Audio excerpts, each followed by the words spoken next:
Hi, welcome to another Minisode of Founder Diaries. This is episode 17. Thank you for making it this far. If you've missed all the other episodes, please go ahead and check the rest of them out. On today's episode, we're talking about something it's a question that someone actually asked me, and I thought this would make for a great episode. They asked, you've talked about your entrepreneurship journey, and at some point you gained this awareness and stopped running your business like a kiosk and not like a proper business. So what are some of those things you did to stop running your business as a kiosk? I think at the very beginning, we're a lot more focused on survival and just putting food on the table and paying the business's bills.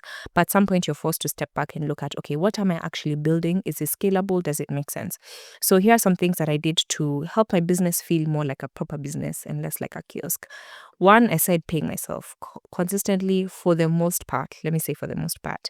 And something that actually shifted for me was a turning autonomy entrepreneur. And in one of the classes, Mr. Wadagas talked about there's something that you're actually disenfranchising your business on if you don't pay yourself. And it's a cost that you are not removing from the business. And it's fake because in reality, you still have to pay your rent, right? You still have to eat, you still have to do all of these things. But by not paying yourself directly to cover those expenses, you're just, kind of putting yourself not in a good situation. And especially in a scenario where maybe 10, 15 years down the road, you have to bring in investors, this is a cost that you're not fully disclosing. Because if you had to replace yourself, you would have to pay someone that salary, right? This person has bills they have to pay, so you have to pay them. So why are you not paying yourself? It means you don't have an actual clear image of what do I cost to my business and what is my business profit actually making. Because if at the end of the day, when you run your figures, maybe your profit is 50K and then what you're consuming from the business is 50K, you see your business actually doesn't make a profit. It actually is only breaking even. And that's why it's important to pay yourself and to actually pay yourself what you're worth. And you'll realize once you actually start paying yourself this non-negotiable salary is one, it'll force the business to grow up, because if it couldn't afford you, then you have to figure out, how do I increase my revenue to make sure that my business can now afford me? Secondly, it forces you to now even run it properly and show up. Because if your business is paying you the paycheck you want, you probably take it a bit more seriously than how you take it, and with a lot more structure. Number two, systems. Still a work in progress for me, but some of the systems that I think are really critical to leveling up from kienyeji to a lot more structured is one, some kind of POS system or a way of keeping track of, this is the money coming in, it's coming in from this person, and this is how we collected it in terms of payment method, like card, M-Pesa, whatever. Number two, if you run a business that sells goods, is inventory, a system that helps you keep track of your purchasing cost of inventory. It calculates for you what your margins are. A system that keeps track of the inventory you have moved, whether it is by selling, by giving away, or by moving from branch to branch. That's really critical, because then you understand where your business stands from that position. And it can also flow into other things like CRMs, which is a client relationship management system, I think. So this can help you keep track of client consultation flows, or how clients come into the business and how they are converted. Daily operation checklists as well, standard procedures for customer experience, and rules for how you do different things. These all just fall into the categories of systems.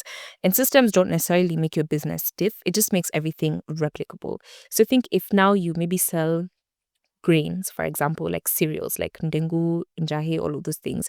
And in 5 years, you have to open 10 more branches all across the country. If you had systems and documented how you do everything, it would make this job so much easier, because it just means when you move to Kisumu, you take this manual, you apply it there. When you move to Mombasa, you take this manual and you apply it there, as opposed to trying to retrieve everything from your mind as needed.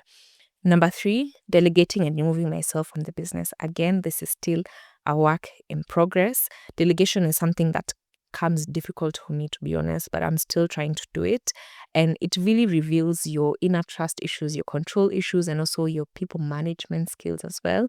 And learning that when someone doesn't do things correctly, how do you address that objectively and from a perspective of actually helping them do it correctly, and not from an ego perspective.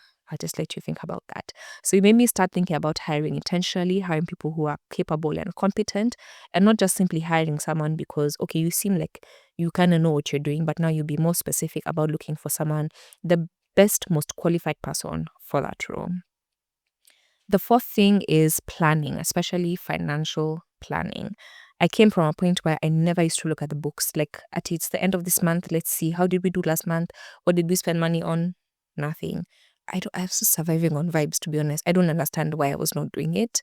But at some point, eventually, we introduced that report with my accountant, and it's usually done every single month. And it's interesting to look at things with a bigger lens as opposed to the day-to-day. And actually, you can be fooled into thinking you're making money, but really you're not. So you might think, okay, my margin is like 50%. So yeah, definitely I'm making profit. But you might not realize how much maybe OPEX is eating into your profit margins. So running those figures often is useful. And then now some things that I'm also trying to implement is budgeting, and budgeting like quarterly and yearly. So that way you're able to plan and you can see far ahead. Where do I need extra money so that I can start catering for it now? I'll give an example. It's December. We pay salaries twice in 1 month. I keep that thing in a new month.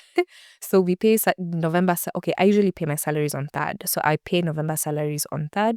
And then typically, as is Kenyan tradition, but I don't think this applies in other places in the world, but you correct me if I'm wrong, we pay January salaries early. We pay them in December so that people can have extra money during Christmas. So that means your business is taking on an additional load that usually is spread out to another month.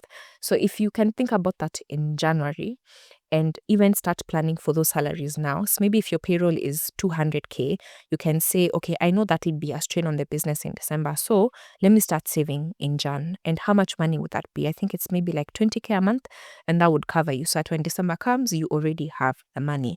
Or if there may be sales that run during Black Friday, and you can take advantage of that to buy more stock at a lower cost. Instead of when Black Friday gets here, you're panicking, where can I borrow a quick loan? Where can I? If you had started planning in Jan, already you see you would have been at an advantage. Then the other thing is cash reserves. I think COVID was interesting because I got to see what it's like in other businesses. When COVID hit, I was working other jobs. So I got to see what the impact of COVID was in other people's businesses. And I saw the advantage that would come with having cash reserves in the event things just didn't go the way you wanted to. So this year, I intentionally started putting aside money, and I'm trying to do it on a daily basis, just a small amount that is not affecting cash flow so much. And I've actually had to dip into cash reserves a few times, and I've been so grateful I've had that money, because in the past it has meant taking short-term loans, and that wasn't so great. So at least now the business can rely on itself to hold itself together whenever there is a down season. And the goal is actually to have at least 6 months worth of expenses in there, so that if anything happened, we wouldn't have to do anything out of panic or survival, and would buy us time to think and strategize. Number 5, I stopped treating everything as urgent. Okay, let me correct. I am trying to stop treating everything as urgent. So usually with a more kingy business, everything feels like it has to be done in a rush. But now I'm really trying to think more from a strategic perspective and ask yourself some questions. Does this align with your strategy? Is it urgent, or is it just loud? And also, you will just reevaluate every opportunity that comes your way. Initially, any money is good money. You want to take it. But now you stop and you think through whatever opportunities that you take on and see if this aligns with you or not. So in closing, this is just a summary of some of the shifts that I made. 1, I started paying myself. 2, building systems. 3, delegating intentionally. 4, planning, and especially financially. And 5, slowing down to make better decisions and evaluating if it's a right fit for you or not. So some of the benefits to trying to structure your business a bit more is gaining clarity, gaining freedom, gaining peace, and being able to build something that can exist beyond you as well. So thank you so much for joining this Minisode of Founder Diaries. See you on the next one. Bye. This podcast is proudly sponsored by Beauty Square KE. Beauty Square was my first full-blown business and the brand that pulled me into entrepreneurship and shaped so much of what I share here. In many ways, this podcast is an ode to that journey, the lessons, the growth, and the courage to start before everything was figured out. At Beauty Square, we're passionate about helping everyone become a skin expert, offering authentic products from TikTok favorites to proven solutions for acne, dark spots, and more, with a team ready to guide you through all the right choices. Visit us at our CBD or Lavington branches for expert treatments like facials, waxing, body scrubs, and massages from our sister brand Sage. Find us on Instagram, Facebook, and TikTok at beautysquare.ke and at Sage Skin, spelled SAGESKNN. And thank you for tuning in.